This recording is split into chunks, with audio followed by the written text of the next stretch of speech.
आज supreme court के फैसले का हवाला दिया है।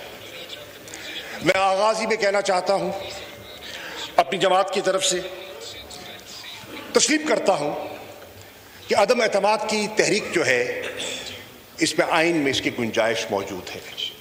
तस्लीम करता हूं, बारहा कह चुका हूं, दोहरा देता हूं रिकॉर्ड के लिए कि इस तहरीक को पेश करना ऑपोजिशन का हक है और इसका दिफा करना मेरा फर्ज है। हम आईनी, सियासी और जमहूरी अंदाज में इसका मुकाबला करने का इरादा रखते हैं। जनाब वाला,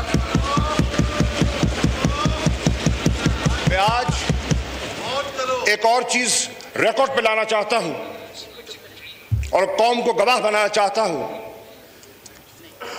कि आइन शिकनी मतमे नजर न था, न है, न होगा।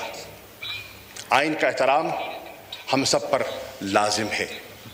और जैसे कि वज़ीर आज़म पाकिस्तान ने कल कौम से खिताब करते हुए कहा कि बोझल दिल के साथ मायूस हैं, लेकिन सरे खम तस्लीम सुप्रीम कोर्ट के फैसले को तस्लीम करते हैं। जनाब वाला, पाकिस्तान की तारीख आइन शिकनी से भरी हुई है। कॉन्स्टिट्यूशनल वायलेशंस बदकिस्मती से हमारी तारीख का हिस्सा रही हैं। जनाब स्पीकर, मैं तारीख में जाने का इतना वक्त तो नहीं है, लेकिन जो हालिया एक मेजर कॉन्स्टिट्यूशनल वायलेशन हुई, मैं उसका हवाला देना चाहूंगा। और कौम इस बात से गवाह है कि 12 अक्टूबर 1999 में आइन शिकनी हुई और कौम इस बात की गवाह है कि जब आला अदलिया के सामने वो केस गया, पीसीओ जजेस, ये वो जो तारीख में जाने का वक्त नहीं है, तो हमारी तारीख इस बात की गवाह है कि न सिर्फ जस्टिफिकेशन तलाश की गई, बल्कि जो प्रेयर मांगी ही नहीं गई थी, आइन में तरमीम की इजाजत भी दे दी गई। ये हमारी तारीख का हिस्सा है और कौम इस बात की गवाह है। जनाब वाला, मौलाना फजलुर रहमान साहब ने, बिलावल भुट्टो जरदारी साहब ने अदलिया के फैसले से पहले, अभी मसला सब जुडिस था, ज़ेरे गौर था, अदालत उज़्मा के सामने था, इन दोनों शख्सियात ने बयानात दिए कि कोई नजरियाए ज़रूरत का फैसला हम कबूल नहीं करेंगे। ये इनका बयान है, रिकॉर्ड पर है। बहरनो, डॉक्ट्रिन ऑफ नेसेसिटी को दफन होना चाहिए था, और मैं खुश हूं कि वक्त आ गया है कि पाकिस्तान की जमहूरियत ने इवॉल्व किया है। पाकिस्तान की जमहूरियत ने इवॉल्व किया है कि आज हम सब डॉक्ट्रिन ऑफ नेसेसिटी का सहारा लेने को तैयार नहीं है। जनाब स्पीकर, मैं आज कहना चाहूंगा, इमरान खान साहब ने कल कहा, और उनकी इजाजत से मैं आज बैसियत पार्टी के वाइस चेयरमैन के और बैसियत डिप्टी पार्लियामेंट्री लीडर के उनका मौक़िफ़ पेश करना चाह रहा हूं, तहरीक इंसाफ का रिकॉर्ड पर लाना चाहता हूं। तारीख के लिए, तारीख के औराक आज रकम हो रहे हैं और तारीख के लिए मैं रिकॉर्ड पर लाना चाह रहा हूं कि मेरा वज़ीर आज़म कहता है कि मायूस हूं, लेकिन आला अदलिया का एहतराम करूंगा। मेरा वज़ीर आज़म कहता है कि जो अदलिया ने फैसला किया कि बरोज हफ्ता 10:30 बजे इजलास बुलाया जाएगा, और कायदे हिज़्ब इख्तिलाफ ने अभी पॉइंट ऑफ ऑर्डर पे नुक्ता उठाया और कहा कि आप पाबंद हैं, जिसकी आपने वजाहत कर दी कि आप पाबंद हैं कि आपने आज ये अदलिया के फैसले के मुताबिक इजलास की कार्रवाई को आपने आगे बढ़ाना है। जनाब वाला, उस फैसले के मुताबिक ही कार्रवाई बढ़ाई जा रही है। हफ्ता है, 10:30 बजे इजलास का आगाज हो चुका है। आपने देखा कि अदलिया ने फरमाया कि ये इजलास जारी रहेगा और प्रोग नहीं होगा तावक्ते के वो सारा जो प्रोसेस है आर्टिकल 95 रूल 37 का अपने हतमी अंजाम को नहीं पहुंच जाता। जनाबे वाला, हम उसकी पासदारी के लिए यहां हाजिर हुए हैं, लेकिन मैं इस ऐवान के खिदमत में वो पस मंजर पेश करना चाहूंगा जिसने आज इस इजलास को इस शक्ल में दोबारा करने की आपको हुक्म सादर फरमाया और हमें ताबे किया। जनाबे वाला, आज अदलिया के फैसले के मुताबिक घड़ी वापस की गई और आज उनकी नजर में, उस फैसले की नजर में आज 3 अप्रैल है। आज 3 अप्रैल है और 3 अप्रैल में जो कुछ हुआ वो आपके सामने है, दोहराना नहीं चाहता, वक्त के दामन में गुंजाइश नहीं है।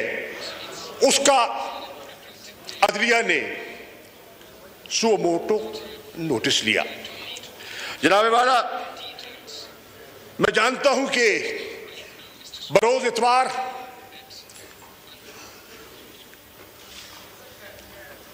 दफातर खोले गए, इजलास मुनक्किद हुआ और कार्रवाई का आगाज हुआ और फिर उसने इस ऑर्डर की शक्ल में अपना फैसला सादर फरमा दिया।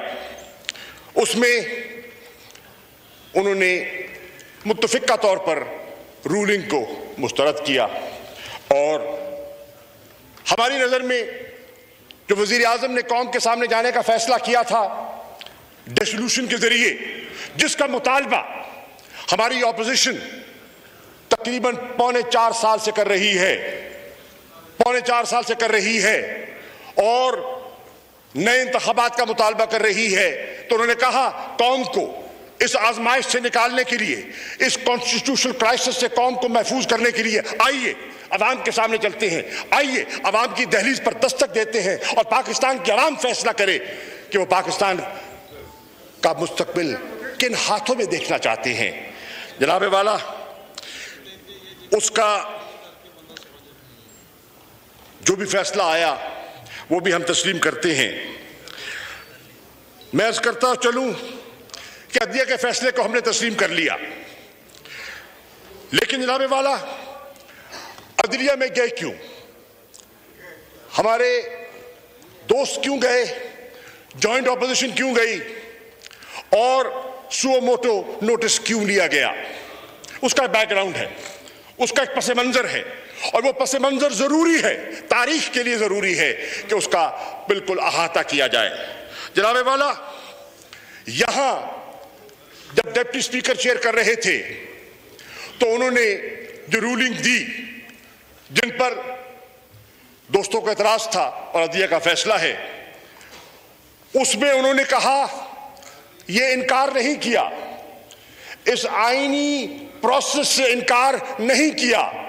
उन्होंने कहा कि एक नई सूरत हाल ने जन्म लिया है, एक नई सूरत हाल मेरे सामने आई है और उस सूरत हाल को सामने रखते हुए मैं समझता हूं कि जहां एक बैरूनी साजिश की बात हो रही है तो इसका प्रोब होना जरूरी है, ये उन्होंने कहा। और जनाबे वाला, यह भी मैं रिकॉर्ड पे लाना चाहता हूं कि नेशनल सिक्योरिटी कमेटी का फोरम एक आला तरीन फोरम है जिसमें हुकूमत के सीनियर तरीन वज़रा और अफवाज पाकिस्तान की नुमाइंदगी होती है। उस फोरम में वो मरासला जिसका जिक्र हो रहा है कौम में, और उस पर भी बात करना चाहूंगा मैं, उसकी बाज गश्त है, तूल अर्ज उसकी बाश गश्त है। जनाबे वाला, जब नेशनल सिक्योरिटी कमेटी उसी मरासले को, उस कम्युनिकेशन को, उस केबल को, उस साइफर को देखती है तो वो इस नतीजे पे पहुंचती है कि मसला संगीन है, मसला हसास है, और दो ऑर्डर करती है. There are two decisions and I like to put those decisions in front of the House. One, they acknowledge there was political interference in the internal matters of Pakistan, and a demarche must be issued. दफ्तर खारजा को हुक्म दिया जाता है, instruct किया जाता है कि डिमार्च करो, इस्लामाबाद में भी करो, वॉशिंगटन में भी करो, और जनाब वाला नेशनल सिक्योरिटी कमेटी के फैसले के मुताबिक दफ्तर खारजा डिमार्च करता है, इस्लामाबाद में भी करता है और वॉशिंगटन में भी करता है. दूसरा फैसला सादर करता है नेशनल सिक्योरिटी कमेटी का इजलास कि पार्लियामान की जो नेशनल सिक्योरिटी कमेटी है फिल फौर उसको तलब किया जाए, उसको कन्वीन किया जाए, और ये सारा मामला मुंतखब नुमाइंदों को, ये सॉवरेन हाउस है, ये अवाम जो है, ये पाकिस्तान की अवाम की तर्जुमानी कर रहा है, तो उनके उस फोरम के सामने रखा जाए